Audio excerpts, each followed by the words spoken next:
All right, guys, so couldn't find another video anywhere on YouTube for this, for a 88 through 98 Chevrolet Silverado Suburban. I think it's going to be your exact same process. Most of these trucks are kind of the same. So here's our old visor, and the problem was, don't kill me, somebody's already stripped that one out prior. So that's the bolt that was in there.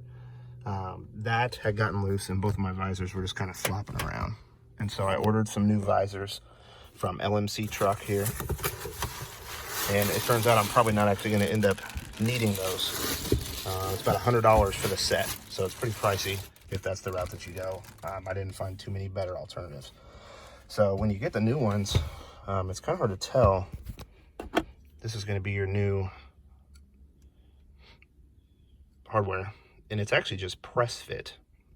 You would think it would be a screw-on, or they would just come assembled from the factory together, but they sure don't. So this is going to be our new part. Old ones look fine, but when you see in the back, see if it'll focus. There we go. We've got some cracking, and that's causing them to flop loose and not be tight. So that's what we got going on today. Essentially, from what I can tell here, I just did the other one. There's a metal sleeve down in here. Sorry for the camera work, it's very hard to show this. There's a metal sleeve down in here. And on the new visors, this is not cut. So they're very confusing. It took me quite a while to figure this out because this was just solid. So it was not even cut. So you kind of have to either cut through it or just jam it through either way, which kind of sucks on a brand new, $100 part. So, but for this purpose, I'm gonna go ahead and reuse these visors. They're dusty, but they'll work. So rather than pay the $100 for the new ones.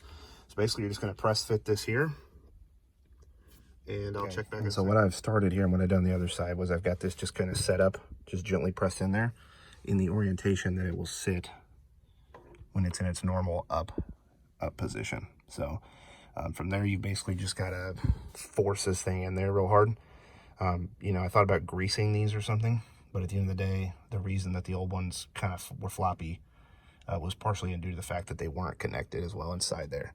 And LMC Truck will say out of their own catalog that if you have problems with them moving, you need to try and bend this rod to create a better fit inside of this, which doesn't sound fun to me either, trying to jam a bent rod in there. So I'm just press fitting these in there. It takes a whole lot of force. Hopefully nothing breaks. And that seems to be about where it wants to fit.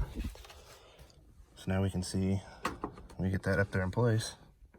That's where it's going to be. Another thing I was kind of disappointed on is they don't have these color matched.